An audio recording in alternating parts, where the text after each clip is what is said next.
ShartimusPrime. Reading comics, toys are hella sick, hella whacking it. Taking bad hits, taking back hits. Subscribe. Again, I really like the sculpt over here. Yeah. Hey, what's up you guys? ShartimusPrime here doing another Marvel Legends figure review on the San Diego Comic-Con 2015 exclusive Book of the Vishanti Doctor Strange 5-pack set.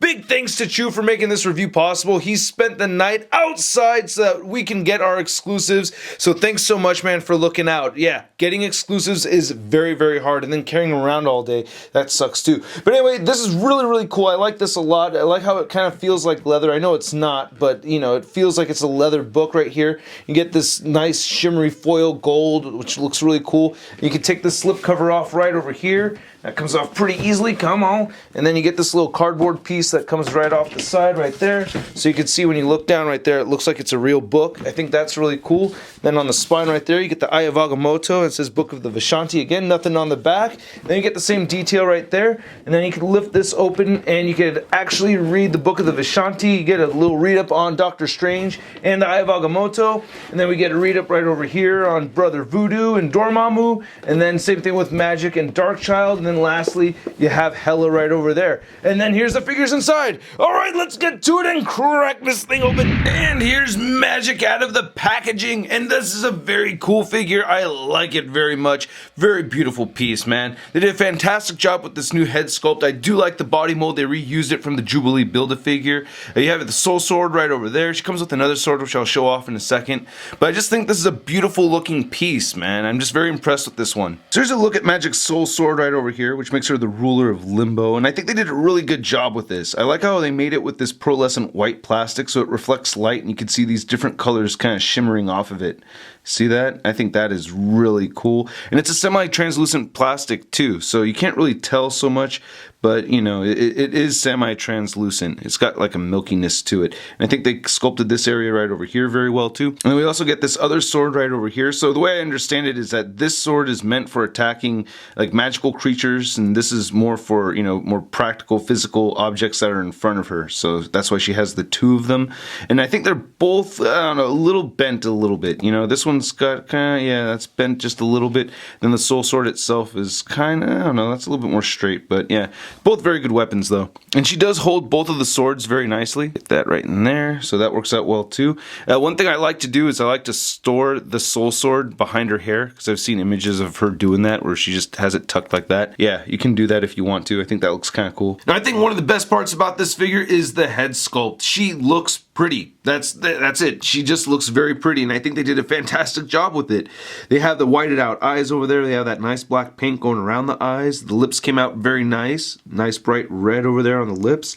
And I really like the hair too. The hair has this nice brighter yellow over that duller yellow, and I just think it came out looking really, really good. I like this a lot. One thing that's kind of funny to me though is if you notice there's these yellow highlights right here and then they kind of just stop right there. That's where the budget ends for the paint on this figure. As I discussed with Dwight in my interview over at SDCC, there is a paint budget for these figures, so they can only allow a certain amount of paint. But they did also skip it on the front, so it's not just on the back. See, on the lower sections right here, we don't get that. Then looking right over here, we get the Teenage Cleavage. I like that. I think that's pretty cool. And I really like that we get this Eldritch armor over here looking really awesome. So this is supposed to grow more and more as she uses the soul sword. And I just think this came out looking incredible. I love how it has this cast iron look to it. It's sculpted very, very nicely, man. I'm digging it a lot. And then the abs and everything look very nice. I like how they got the seams around the Teenage Cleavage. And then you get the X right over there, painted pretty nicely. Very solid X. I think the flesh tones are pretty consistent on the figure. You have this added belt right over here. Nice silver buckle and everything right there. Thighs look really nice. Again, you can see tiny bits of that red felt from the packaging. And then there's nothing much going on with the legs. One thing I will say is that I'm a little frustrated with this figure because the leg joint or the ankle joints, they're very, very stiff on this particular piece.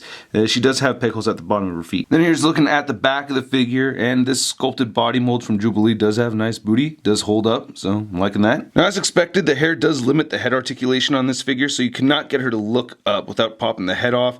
You can move her head downward though, and she can rotate side to side. You just have to move these hair flaps out of the way accordingly, you know. So she can move that much. Gets a little tricky, but she can move that way over there. She gets a little bit of head pivot in here. Now this left shoulder over here, you can move it upward that far. This one you can move up all the way. You can move this arm forward, bends at the elbow, rotate side to side, hinge side to side, and then up and down right there on the wrist. Same articulation on this side over here. Very stiff joint at that elbow though. It's a little frustrating. You get side to side movement right over here on the diaphragm. You do get some pivot at the diaphragm. She doesn't crunch forward so much, but she does move backwards. She has good hip joints that move outward. She can kick forward, but if you treat them like a wide joint, you could rotate it downward and get her to kick up even more than that.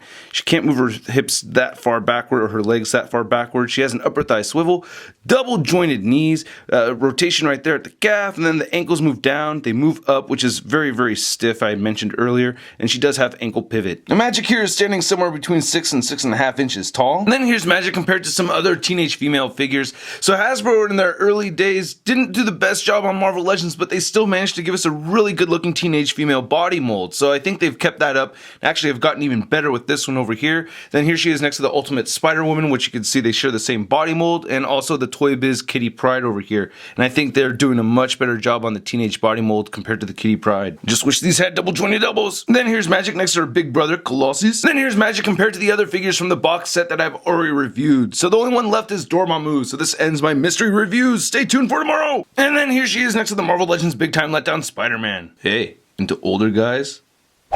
Whoa, my god, what's with the horns? Oh! I really like this figure a lot. I think I like the contrast between her having this beautiful face and then the cast iron arm over there. I just think that looks awesome. And I think they did a great job with this figure overall. Anyway, I hope you guys liked my review. If you did, please hit the like button. Click any of these boxes over here for more Shart in your face. Don't forget to check out my Patreon account, link below. Follow me on Facebook, Twitter, and Instagram, and go to marvelousnews.com for a photo gallery of images from this review. I'll catch you guys later. Peace.